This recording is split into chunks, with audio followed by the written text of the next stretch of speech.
RT is sitting down with Jesse Ventura, former governor of Minnesota, former Navy SEAL, former professional wrestler, actor, and best-selling author. It's very nice to see you back at our New York studios. Great to be here. Now, Jesse, you've recently announced that you are considering participating in the presidential race in the year 2016. As an independent candidate, because of course you believe that the two-party system is crippled and corrupt. So what better timing than now? Why not do it this time around? Well, because it would take too long. You have to build for this. See, the difficult thing, if I do it, I will be with no party. It'll be just Jesse Ventura running for president, if I do it. Well, that requires me to go out and get ballot access in all 50 states. You can't do that overnight, and it costs a lot of money. That's why I've made the statement it will require a grassroots movement of people in every state to go out and do what it takes to get me ballot access so that I can be on the ballot. And then there's a second requirement I have to be guaranteed. I've got to be in the debates. Because if you're not in the debates, you can't win. And I do not run for political office just to make a statement. When I run to win. Now, your new book, of course, Democrats and Republicans, focuses on the parties being gang-like, right? And fighting for power just for the sake of having power. And you talk a lot about the need to eradicate corporations from politics. And my question to you, I guess, is how can this realistically be done in a country where this has been the system forever? And you yourself compare politicians to, possibly wearing NASCAR racing suits because they have so much support from corporations. Well, how can this be done? First, NASCAR racing suits, like if you look at Jimmy Johnson, the great he's got patches all over that tells who his sponsors are. Well, if we require them to wear that, then we as voters will know who owns them. There's so much corruption, and it won't take long. It just recently happened. It was against the law for a corporation to contribute to a political party until the Supreme Court of our land made that what I call disastrous ruling, where they said a corporation has the same rights as an individual and that money is free speech. Well, I'm waiting for the next guy to rob the bank and use that as his defense. So that just recently happened. What we need to do is reverse that. We have to overturn the Supreme Court's ruling on those two issues, and there is a movement to do that. The only way it can be done is to amend the Constitution to specifically state corporations do not have the same rights as individuals, and money is not free speech. Now, to me, one of the curious details about corporations in power is that we're seeing the same companies investing in both parties. And some people say it's a win-win situation for them, but in reality, others say, well, listen, actually, this is a lot more like betting on both red and black in roulette. Because, either way you lose. So what's the point? Why do they do that? Well, you don't lose because one of them is going to be the president. And now you lose the them. money that you invested in the other one. That's nothing. Did you know what we pointed out in the book? These major corporations spend more money on lobbyists than what they pay in taxes. And that's a fact. They spend more on lobbyists than what they pay in taxes. Let me repeat that. You don't find that astounding? And why would they do that? So they don't have to pay taxes.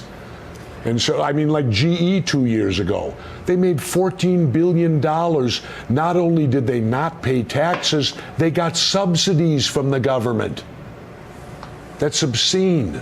What do you think about the election campaign this time around? Obviously critics are calling it a reality show. We're seeing Obama and Romney just bicker. Do you think there's ever really been a bigger disconnect between what we're seeing in the debates and in the campaign than what real Americans are actually in need of right now? I think what you're seeing is them finally rising up to the level of professional wrestling. And I say rising up to it because in pro wrestling, in front of the cameras, we all hate each other. Behind the scenes, it's a business. And that's the same way it is for them. It's a sham. In front of the cameras and the public, they hate each other and they're on different sides of the fences. Behind the scenes, They're going out to dinner together. They're ensuring that their two-party dictatorship maintains its power. There's no difference between these two. Don't kid yourself. Now, this September marks the one-year anniversary of the Occupy Wall Street movement, which you support the ideas of. What role do you think, if any, will this movement have played in the United States in the long run? Do you think in a decade from now people will look back and say, this really was a movement that changed the national dialogue? Not yet. Because they've disappeared temporarily. They need to come back. Where are they? They need to continue. They need to keep the fight up. Now they've disappeared. A decade from now, no one's going to remember the Occupy Wall Street movement. Not unless it's victorious or does something. It hasn't done that yet. How can a movement like that be victorious? What do they need to do? By changing the country. They need to continue to stay at the parks. They need to continue to get arrested. They need to continue to be vigilant. How do you think we stopped the Vietnam War? And to me, the turning point of the Vietnam War, many people say it was the '68 Tet Offensive.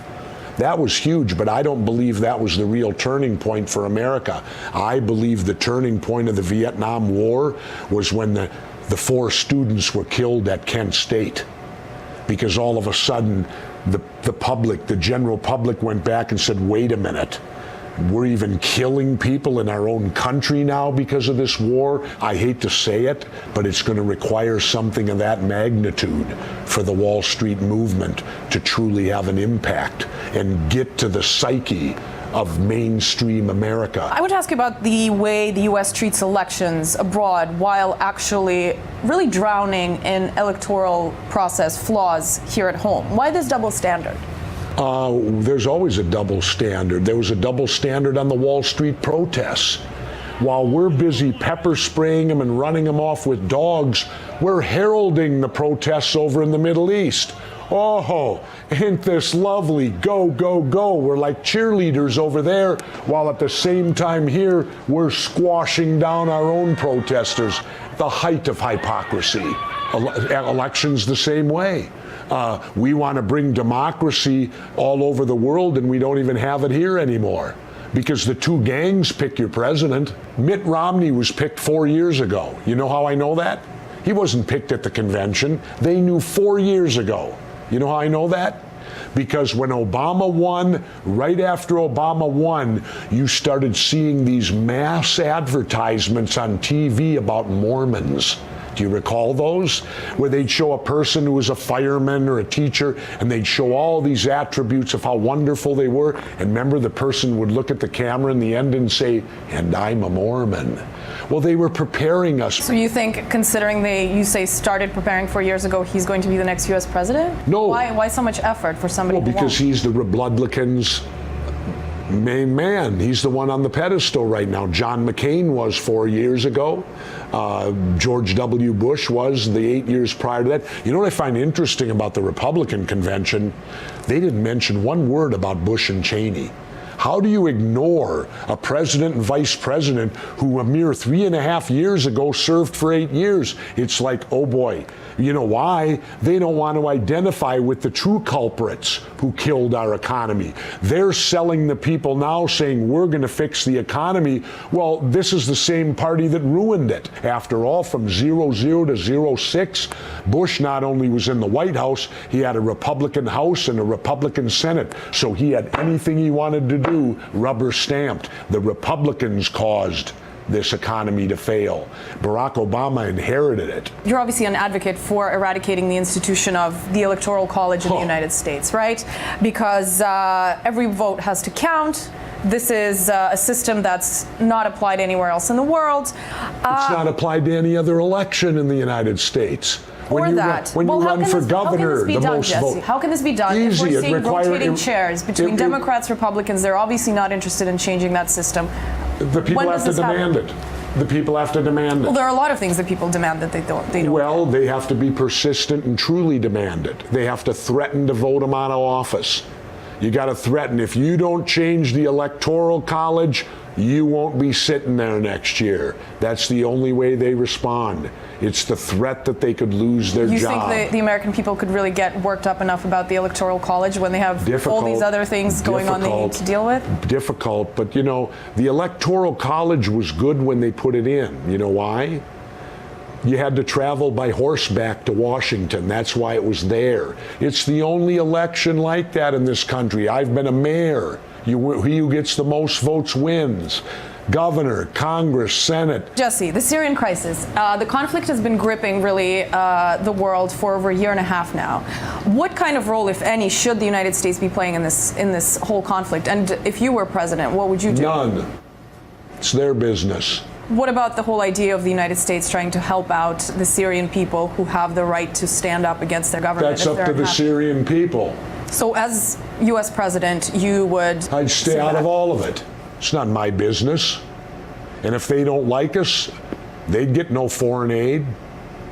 I'd ignore them if they don't like me. I don't hang out with people that don't like me. Who made us the world's policemen? In fact, I'd take it a step farther. If I were president, every foreign military base the United States has would be closed, and I'd bring our men and women home. We have the technology today with our military. We can destroy anyone in the world at any moment. What do we need bases and occupy? I mean, we got multiple bases in Japan, Korea, and Germany. Haven't those wars been over for 60 years? Why are we there? Do you think the same rules apply to no matter what kind of geopolitical interests the United States has with a country in crisis? Does it apply to every country? Do not get involved in their business? Or no, I would get involved with another country's affairs only if that country specifically asked. Please come and help us. I wanted to ask you about the whole Julian Assange ordeal. Do you think it's been way overblown by the United States and the West and the whole story of his attempts of political asylum to Ecuador? What's your take on this whole case? My take is that I want to know what they know. And I have every right to know what my government does. You want to know why? Whose money do they use? Mine. Taxes. And as a taxpayer, I have every right to know what they're spending it on. Every right. Do you think you'll find out? Oh, absolutely not. Unless I become president. All right, Jesse Ventura, thank you so much for being with us today. Thank you. Appreciate it. It's always a pleasure.